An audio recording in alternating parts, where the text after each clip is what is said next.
So today I'm gonna tell you a little bit about this piece and how I feel about it and what went wrong and my thoughts on what I actually wanted to do. As you have probably seen, I normally do these realistic portraits and I always think of the composition beforehand and actually making the composition on my computer and just drawing. And I have thought about wanting to do sort of semi-realistic portraits where I had this picture in my head where I was going to use more abstract elements. The first thing I did was use a masking tape that didn't stick to the table. And then I had this vision where I thought that I should work wet on wet. I wanted to use subtle colors. I always want to use subtle colors when doing watercolor paintings, but I always end up using so saturated colors. And it's because I grew up doing black and white drawings. I never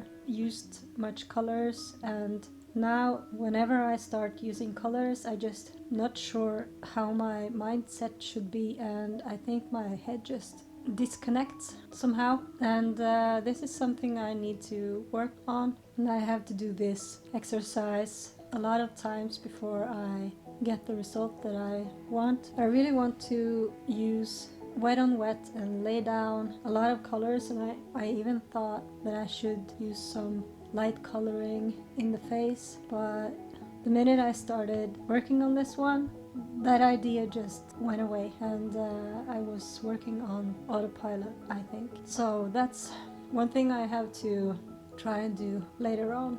And when I'm using watercolors, I always feel I have to be so quick. I have to do everything so fast, and so there's no time for me to think of what I'm doing.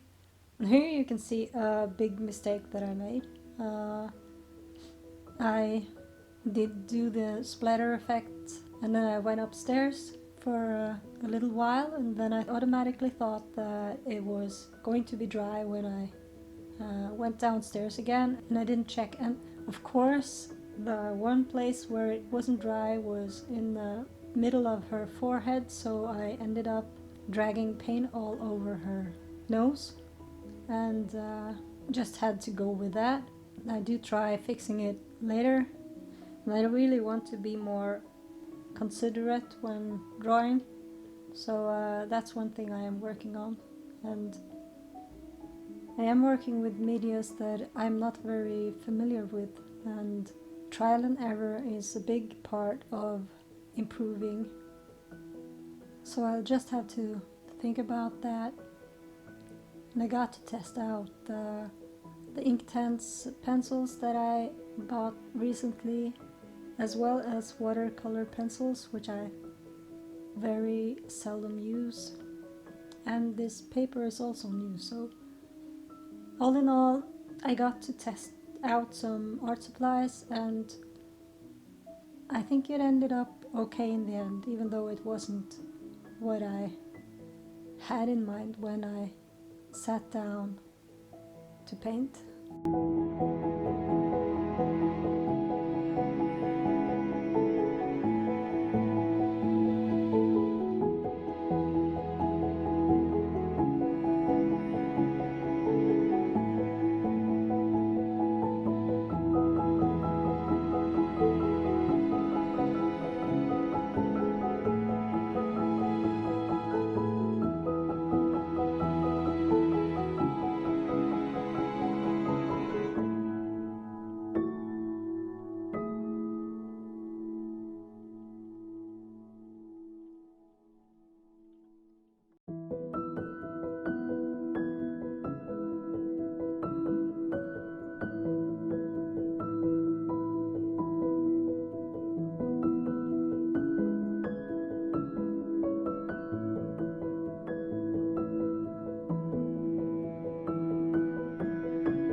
And here you can see me trying to darken the bottom of this painting because I thought it was too top heavy. I thought maybe doing some effects where I blew on the watercolors, and then I just didn't think about the fact that I had just painted around her face. So when I tried blowing on the bottom, I ended up spilling paint on her face again.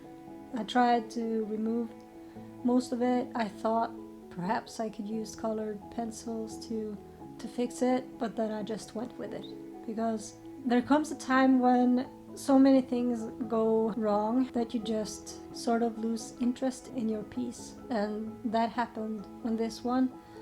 And in the end you can see me doing these patterns, and then I was just, because that was also one thing I have thought about doing, and now I just thought that since so much had gone wrong, I could just try that as well. So I used white gouache on her nose to try and fix the discoloration there, and it worked out okay. But I think that if those things hadn't happened, then I would probably have worked this even further, because I sort of just lost interest in this piece. I think all in all it turned out okay, even though I messed up quite a lot actually. And it didn't turn out the way I wanted to or the way I planned, but I do have the chance to try again and to learn from this, and that's perhaps the most important thing when drawing, is thinking about what you are doing and what you have done, and try and improve to the place where you get the result that you want.